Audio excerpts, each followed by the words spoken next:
Hello viewers, friends and my students. Welcome back Deep Information Center. সকলোকে Deep Information Center লৈ স্বাগতম জনাইছো। মই আজি ক্লাছ 10 ৰ 2021 বৰ্ষৰ মেট্ৰিক পৰীক্ষাত ইংৰাজী কোৱেশ্চন পেপাৰখনৰ সেকশন সি দা মিটেড ভিজিটৰ পৰা আহিবলগীয়া কিছু কোৱেশ্চনছ মই আজি এই ভিডিওটোৰ দ্বাৰা আলোচনা কৰিম। সো ছাত্ৰ-ছাত্ৰীসকলে ভিডিওটো প্ৰথমৰ পৰা শেষলৈকে চাই থাকিব লাগিব। মই ভাবো মিটেড ভিজিটৰ পৰা এইবাৰ পৰীক্ষাত দুটা কোৱেশ্চনছ আহিব। সো ছাত্ৰ-ছাত্ৰীসকলে আমি দিয়া এই কোৱেশ্চনসমূহ যিকোনো প্ৰকাৰে ইয়াৰ উত্তৰসমূহ খুব ভালদৰে পৰীক্ষা হলত উপস্থাপন কৰিব লাগিব। মই ভাবো এই কোৱেশ্চনসমূহৰ পৰাই এইবাৰ 2021 বৰ্ষৰ মেট্ৰিক পৰীক্ষাত আহিব বুলি মই আশা কৰিছো।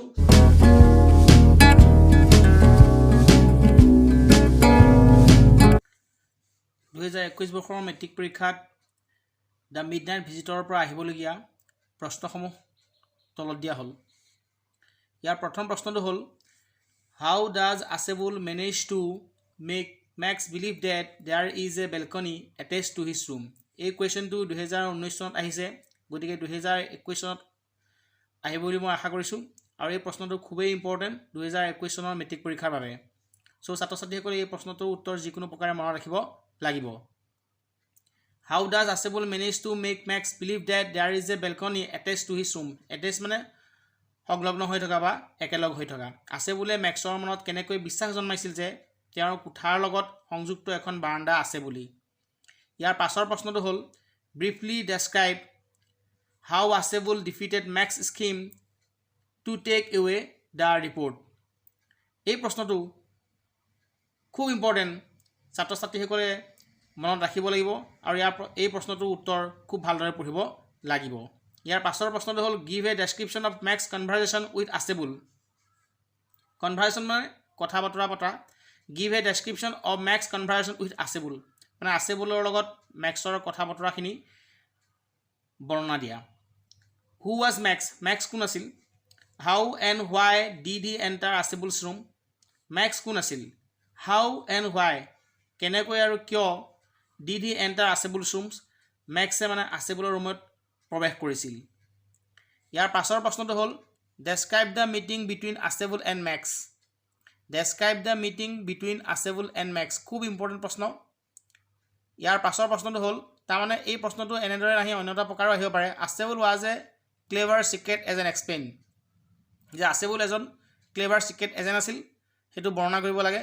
গতিকে এই প্ৰশ্নটো এনেদৰে নাহি describe the meeting between Ausable and Max এনেদৰে নাহি অন্য এটা প্ৰকাৰো হ'ব পাৰে। ঠিক সেইদৰে এই প্ৰশ্ন দুটা এনেকৈ নাহি অন্য এটা প্ৰকাৰো আহিব পাৰে। Describe how Ausable outwitted max. Describe how Ausable outwitted max. ইয়াত আউটউইটেড মানে বুদ্ধিৰে চেৰ পেলোৱা বা ভুৱা দিয়া বা কিবা এটা টিক কৰি কেনেকৈ আছেবুলে মেক্সৰ পৰা হাত সাৰিছিল। ইয়াৰ 5 নম্বৰ প্ৰশ্নটো হ'ল how is Ausable different from other secret agents. How is Ausable different from other secret agents. Ausable আন এজন গুপ্তচৰৰ পৰা কেনেদৰে পৃথক আছিল। গতিকে এই প্ৰশ্নটো খুব ইম্পৰ্টেণ্ট, ছাত্ৰ-ছাত্ৰীসকলে মনত ৰাখিব লাগিব। Who is Fowler and what is his first authentic thrill of the day. ইয়াৰ হ'ব হু ইজ ফাউলাৰ, ফাউলাৰ কোন হয়, and what is his first authentic thrill of the day মানে ফাউলাৰ কোন আছিল আৰু তেওঁৰ বাবে দিনটোৰ প্ৰথমটো বিশ্বাসযোগ্য শিহৰণ কি আছিল। এই প্ৰশ্নটো খুব ইম্পৰ্টেণ্ট। ইয়াৰ শেষৰটো প্ৰশ্ন হ'ল Ausable did not fit any description of a secret agent explain. যে কৈছে কি Ausable did not fit any description of a secret agent explain.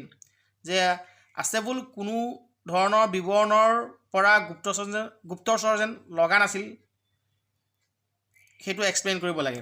চ' ছাত্ৰ-ছাত্ৰীসকলে এই প্ৰশ্নকেইটাৰ ভিতৰত ইয়াৰ প্ৰথমটো প্ৰশ্ন আৰু শেষৰটো প্ৰশ্ন খুব ইম্পৰ্টেণ্ট।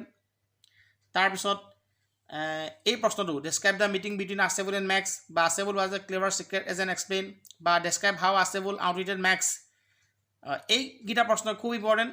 গতিকে এই প্ৰশ্নকেইটাৰ বহুতো প্ৰশ্ন বেলেগ ধৰণৰ আহিব পাৰে, একেটাই প্ৰশ্নৰ উত্তৰ।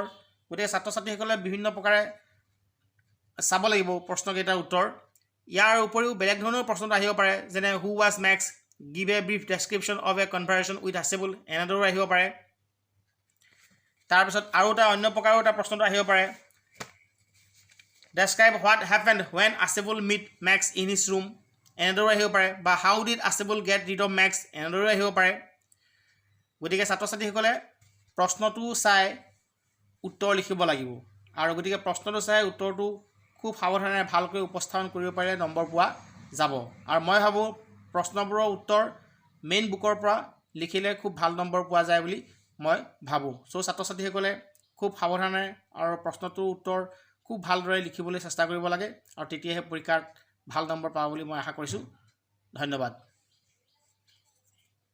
থেংকছ ফৰ ৱাচিং আৱাৰ ভিডিঅ'ছ। ইয়াৰ পিছৰটো ভিডিঅ'ত আমি ফুটপ্ৰিণ্টছ উইদাউট ফিল্টাৰৰ পৰা আহিবলগীয়া 2021 বৰ্ষৰ মেট্ৰিক পৰীক্ষাত মই কিছু কুৱেশ্যনছ আলোচনা কৰিম।